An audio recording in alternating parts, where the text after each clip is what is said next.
Hi மக்களே, எல்லாரும் எப்படி இருக்கீங்க? நல்லா இருக்கீங்களா? இன்னைக்கு பாப்பா வந்து தக்காளி சாதம் மாதிரி செஞ்சா.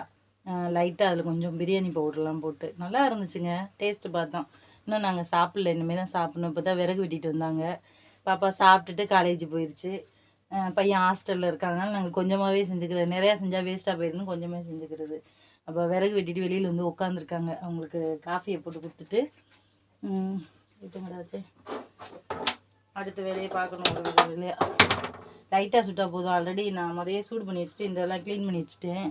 அடுத்தடுத்து என்ன வேலைன்னு நம்ம ஒன்று ஒன்றா செய்வோம். காஃபி கேட்டாங்க. அப்புறம் நாற்று நான் ஊர்லேருந்து வந்தாளா, அவள் இருந்தால் இந்த அப்பளம் வாங்கிட்டு வந்தா. நல்லா இருக்குங்களா? நல்லா இருந்துச்சு. நாங்கள் வெங்காய அப்பளம்னு சொல்லிட்டு நல்லா இருந்துச்சு. அப்புறம் என் பொண்ணு செஞ்ச சாப்பாடு தக்காளி சாதம் மாதிரி செஞ்சா. நாங்கள் இனிமேல் தான் சாப்பிடணும். பாப்பா சாப்பிட்டு காலேஜ் போயிடுச்சு.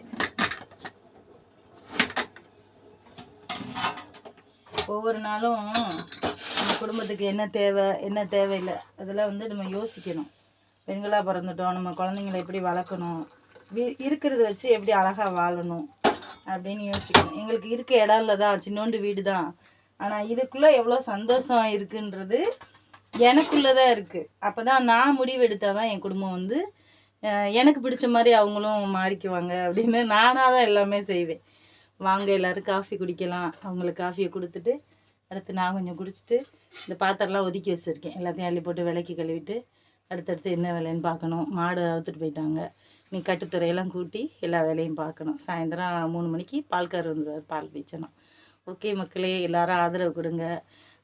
பாய் மக்களே, எல்லோரும் சேஃப்டியாக இருங்க. ஓகே.